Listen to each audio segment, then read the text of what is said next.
Today I'd like to ask you if you are one of those people that fall for one exercise fad after the other.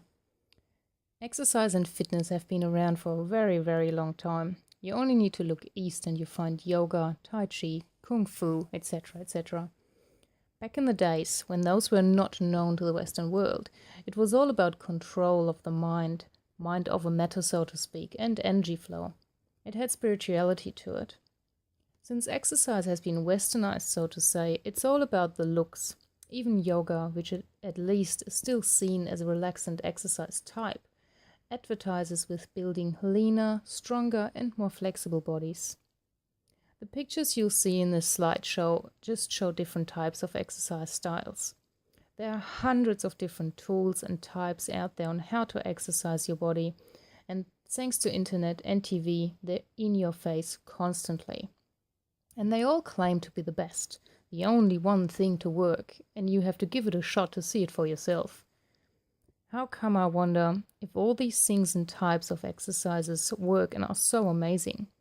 How come people all over the place get fatter and lazier? I believe the thing is, we all know what we should do. We all know what we could do to exercise and stay fit and healthy. But it doesn't help just to know. You need to do it.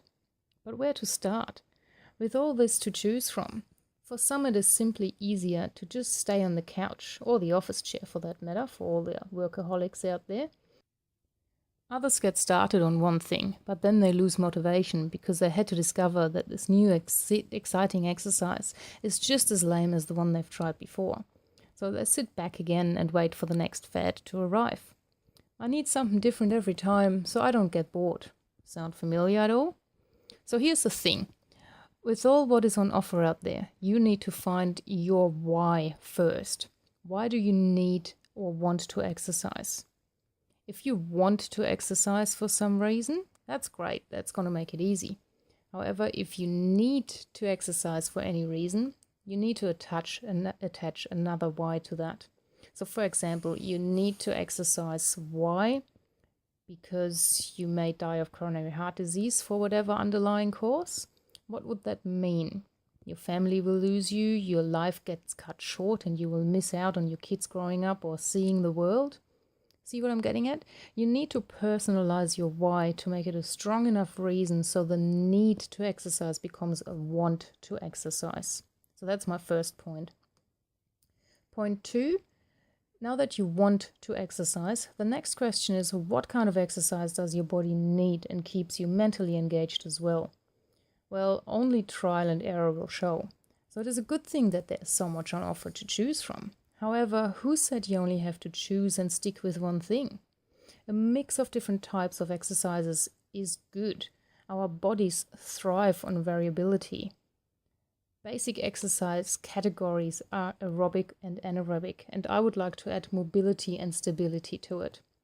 So you want to exercise your body aerobically to build a cardiovascular system that can go for a long time without hassles, long distance running, for example. You want to exercise your body anaerobically to build powerful muscular strength for a short time, for example, lifting something extremely heavy.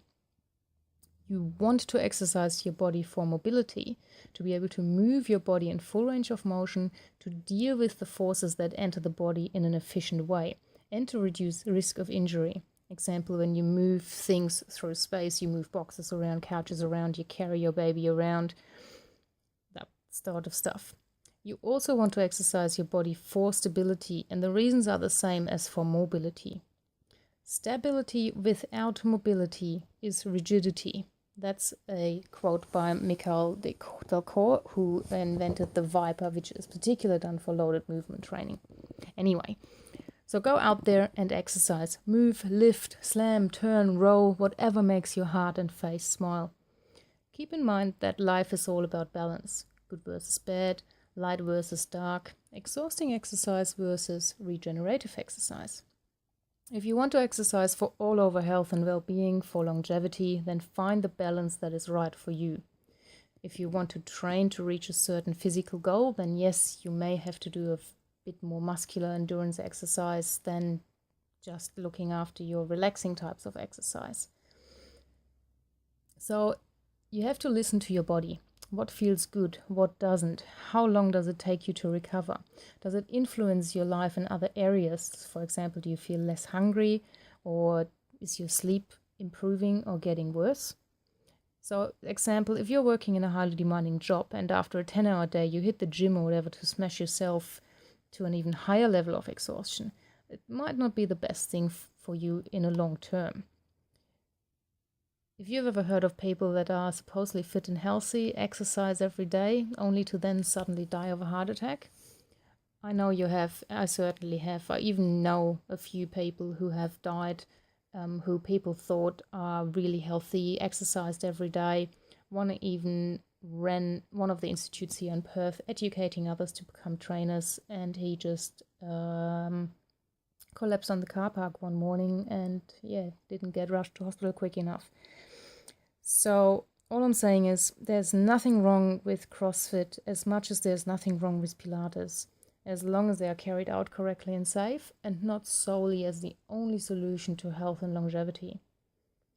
For those of you that have trained with me know that I love anything that makes me smile. I like to exercise letting my inner child out, because I know that the hormonal responses when truly enjoying a workout is so much more beneficial to my health than when pushing along wishing for it to end. But that's another topic. I like to move my body, have a bit of a challenge, and feel the air and light on my skin. That is what makes exercising fun for me. If I lift weights or just use my body weight, if I move like an animal or go for a run as we humans do, or if I dance, is all secondary for me, as I incorporate all of it in my workouts. And you should do the same, in my opinion. If you like this or disagree with anything, please let me know. Post a comment, share it around. I'm always happy to discuss things further. Thanks for listening and watching. Until next time.